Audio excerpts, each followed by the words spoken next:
the Jewish population. Now, what of the Jews? There was about 6,500 living in Copenhagen at the time, a relatively small amount that the Nazis thought they could have them rounded up in just one night. They chose the night of October 9th. That was a deliberate choice, a strategic choice, because they knew it was Yom Kippur, a holy night for Jewish people. They knew that it meant that everybody would be at home together at the same time, and it would just make it all more easier for them. Fortunately, a few nights before October 9th, a couple of officers were having drinks over at the Hotel Donghotel.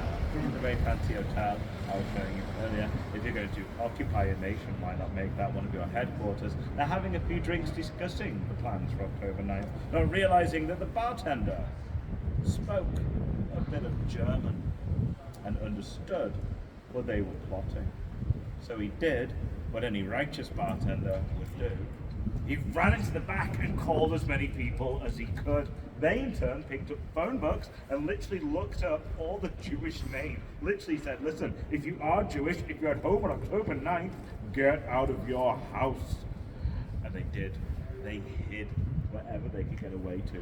They fled to farms. They hid in churches, anything they could do to get away. And when October 9th rolled around, the Nazis managed to arrest 4 people.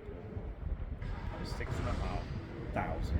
Very, very good going. But they couldn't stay hidden forever. They needed to get out of the country, preferably over to Sweden. It's nearby, you know. It was neutral, you know, because you'd be safe if you could get over there. Finally, we could use for Sweden. But there wasn't a bridge like there is today. You'd go over on a ferry boat. You can't just put a bunch of water on the boat. This is where the Danes really came together. People started volunteering their fishing boats and their canal boats, you know, anything they could get people onto. They said, yeah, I can get to Sweden and back. They gathered them at harbours across the city, and in the middle of the night, they got these 6,500 terrified, freezing cold men, women and children as quickly and as quietly over to Sweden as possible.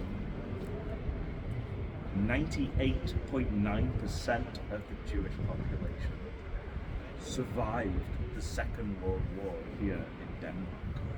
It is a phenomenal statistic, and it just goes to show what that solidarity can really do. And when they returned, not knowing if they would ever return, you know, in some cases they found out on the night. Literally, people getting phone calls, people saying like, "Oh, what are you still?" They were sitting down for dinner. They were, "What are you still doing there?" Sort of thing. Literally, they just had to abandon everything. They weren't sure if they would even have a house to come back to.